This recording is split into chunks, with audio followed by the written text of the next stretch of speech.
Hello! Magandang gabing muli mga kababayan. Ako po ay nagbalik dahil mayroon pong magandang balita. Opo. Para sa akin, magandang balita ito. Ito pong tungkol sa ICC. Naku, na-excite ako kapag ICC ang pinag-usapan ngayon eh. Kasi po, may balita na humihingi na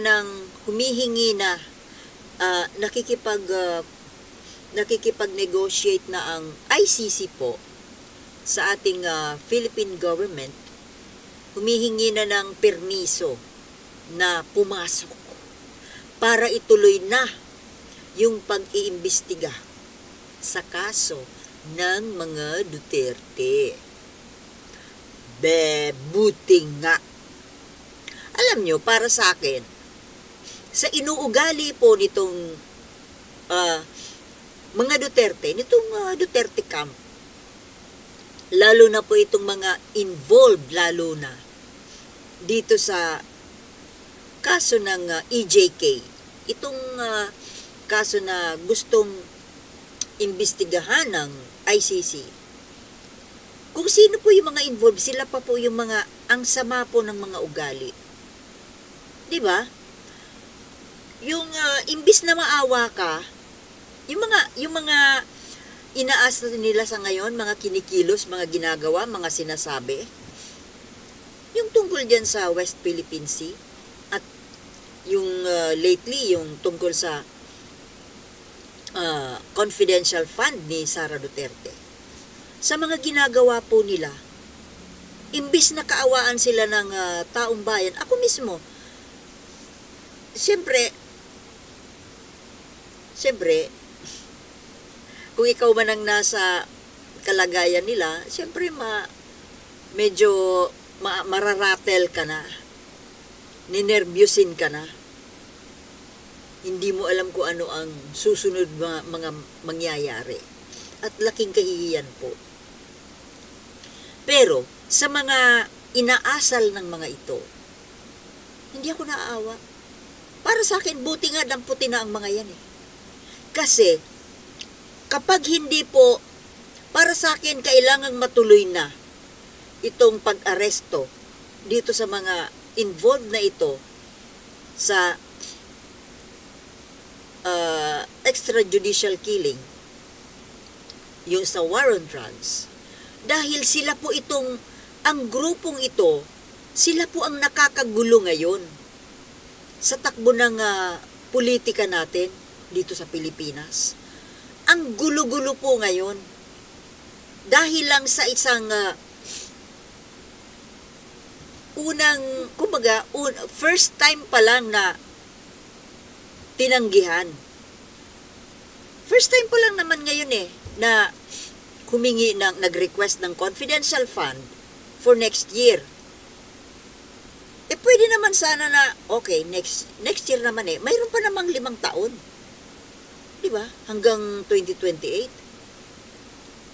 Baka, sana po, kung hindi na lang kumibo, naging sport na lang, naging makapagkumbaba na lang, si Sara Duterte, silang mag-ama, silang buong kampo, yung bang, okay lang, total, para naman sa bayan natin, para sa teritoryo, para sa pangangalaga ng teritoryo, sige, okay. Sana po kung ganun. Baka sakaling next year na magkaroon ulit ng budget hearing, budget for 2025 naman, baka sakaling maawa na sa kanya yung mga mag-a-approve yung Kongreso, dahil natanggihan na ng una, hindi naman sumama ang loob, hindi nag-react, as in wala, siguro bibigyan na siya. Ganoon naman ang tao, di po ba? Pero sa inasta nila ngayon, first time pa lang, nagmarkulyo na, nagwala, at ngayon, naghahamon na ng gera. at lalong lumala nang uudyok pa ng people power at nagbabalak pa ng kudita. Sino naman ang maaawa dyan? Diba? Tao lang tayo. At para sa akin, alam nyo mga kababayan, tell you frankly, itong nararamdaman ko sa ngayon, ewan ko sa inyo kung pareho kayo ng feeling ko, na dahil dito po sa mga sinasabi ni Duterte, dahil dito sa mga plano na ito, mga iniisip na mga kudita, people power, mga pag-uudyok sa taong bayan na huwag magbayad ng buwis, masamang impluensya po ito. Nanggugulo po. Nanggugulo sa ating gobyerno, sa ating lipunan. Ginugulo. Kaya mabuti pa, mawala na sila.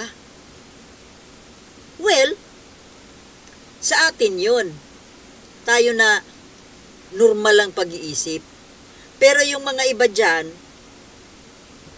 kung ikaw na nanonood sa akin, minumura mo ako, dahil ikaw ay isang troll ng Duterte, bayaran, siyempre, gugustuhin ninyo na hindi makapasok ang ICC at walang mangyari dyan sa mga bossing nyo. Yan. Yan po ang pag-iisip ng taksil sa bayan. Okay. Ako po talaga ay natutuwa kung matuloy po itong pagpasok ng ICC at ituloy na rin po. Ituloy na. Hanggang sa sila ay maaresto, hanggang sila ay makulong. Hindi lang po, mga kababayan, don't get me wrong, natutuwa ako at gusto ko silang isang rason lang po yon. Dalawang reasons po kasi yun eh. Una, ito nga, sana mawala nga sila para hindi na sila manggulo pa.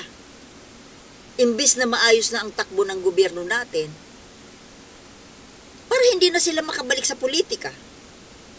Kasi pa oras na makabalik ang mga yan sa pwesto sa politika, patay na. Magkakaroon na naman sila ng power at mamamayagpag na naman ng China. Matatalo na naman tayo sa West Philippine Sea. Kagaya nung nangyari nung the past 6 years during Duterte's administration. Isang rason po yon. Natural. Pangalawa, dapat lang po na managot sa batas yung mga ginawa nila doon sa mga biktima. Biktima ng extrajudicial killings at war on drugs. The bloody war on drugs. Na ngayon, pinipintasan po nila ang sistema ng war on drugs ni PBBM kasi lumalakas daw ang loob, namamayagpag na naman daw yung mga drug lords. Kumakalat na naman daw ang droga. Hindi naman nawala ang droga eh. Kailan ba yan nawala? Kahit anong administrasyon, ang drugs nandiyan dyan. Lalo na nga nung panahon ni Duterte Excuse me. Hypocrite. Hindi po nawala. Sumali pa nga siguro kayo eh. Na-carry over lang. Hindi yan mawawala. Imposible. Kahit gaano kalinis ang isang pangulo, nakakalusot doon sa sa ilalim.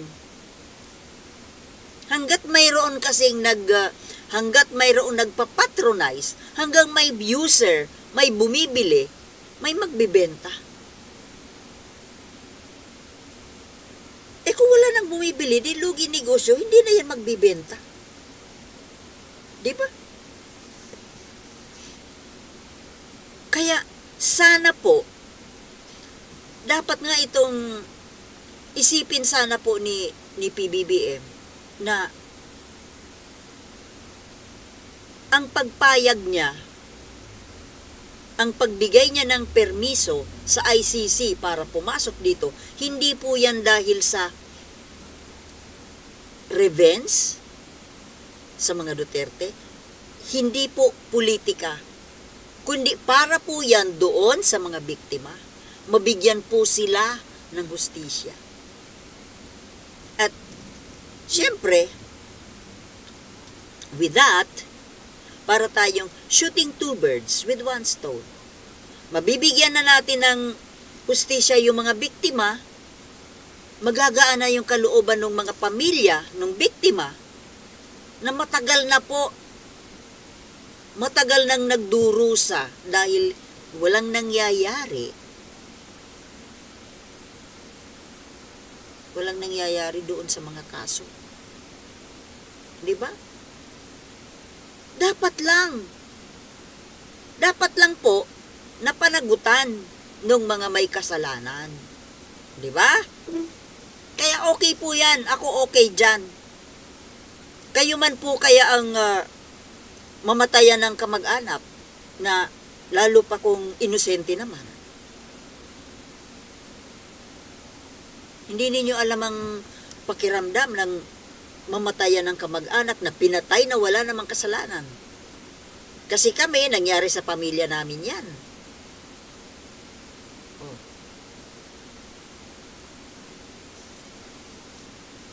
Family member, biktima rin ng pamamaslang na wala namang kasalanan, na kursunadahan lang. Dapat po isipin ni Pangulong Bongbong na kailangang mabigyan ng hustisya yung mga biktima. Pangalawa na lang po itong politika. Pero ako, sa totoo lang, tuwang-tuwa ako sa balitang ito. Buti nga yan, ang yayabang kasi. Akala mo ang lilinis. Mga spoiled brat, mga hambog. 'Di ba? Ang hambog, hindi natin kailangan ng leader na hambog. O isa pang pag-usapan po natin, para diretso na, ito pong ginawa ni Robin, naalala ko lang kasi si Robin Padilla, dahil isa siya dyan sa kampo ng Duterte. Di ba nung binunggo po yung Navy natin, nung, kailan ba yun? Nung Monday o Sunday, ng China Coast Guard, wala man nga lang po silang mga ipinapalabas na komento, reaksyon. Silang lahat dyan sa Duterte camp. Yung leader ng Duterte camp, si Digong, si BP Sara, panay lang ang lakwatsa. Lahat silang mga palibasa kasi siyempre pro-China eh. Wala man lang silang reaksyon tungkol dyan sa banggaan na yan. Na mayroon pong, kung ganyan po ang mangyayari dyan sa West Philippine Sea, hindi po malayo na may mapahamak dyan sa ginagawang yan. Pero wala man lang silang reaksyon. At itong si Robin Padilla, nagpost sa kanyang FB na kesyo nandoon siya sa karagatan. Ewan nga kung saang dagat yun. Baka dagat lang yan dyan sa Camarines Norte eh. Baka dyan lang yun sa Calaguas Island. Malay ko ba? Baka edited yun. Kunwari may escort na Coast Guard.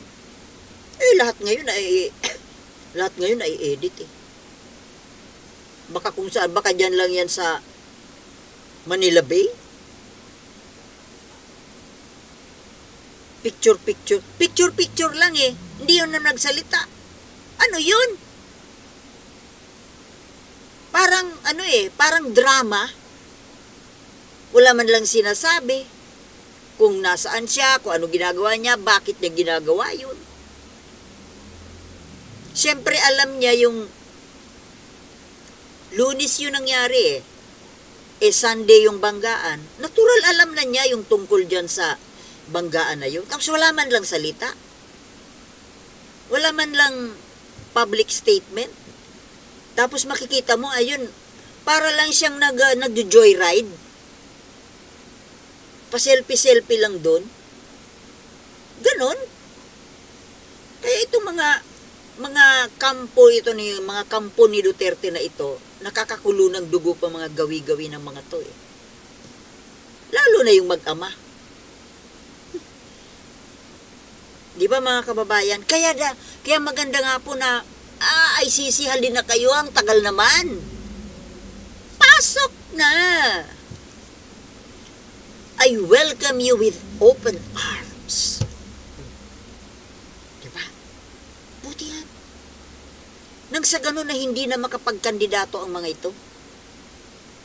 Hindi na to, itong Duterte na ito, hindi na siya makapasok pa hindi na siya makatakbo ng senador. Yung BP Sara, hindi na siya makatakbo.